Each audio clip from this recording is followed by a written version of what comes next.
लेकिन ये साला कर क्या रहा है यहाँ पे? জয় লুল্লু বাবা জয়।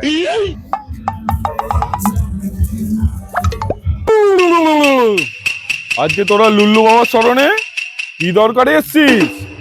বাবা, আমরা আমাদের জীবনের সফলতার পথ খুঁজে পাচ্ছি না। তুমি তো তোমার বাণী দিয়ে অনেককে সফলতার পথ দেখিয়েছো, আমাদের কিছু এরকম বাণী দাও বাবা। ও, তোরা আমার কাছ থেকে বাণী শুনতে এসেছিস? জীবনের সফলতা পথ খুঁজে পাচ্ছিস না? তাহলে শোন, জীবনে শুধু ঘষতে থাকবি, অনেকক্ষণ ধরে ঘষতে থাকবি, তারপরই তোর শরীর থেকে চন্দনের সুগন্ধ বেরোবে। আচ্ছা বাবা, তবে বগল থেকে এত গন্ধ ছাড়ে কেন? লুল্লু বাবার সঙ্গে মস্করা! তোরা জানিস আমার কত বড় ক্ষমতা? ভস্ম করে দেবো তোদের। গাড়ি মেরেছে বাবা, খোঁজে গেছে মারা, পালা।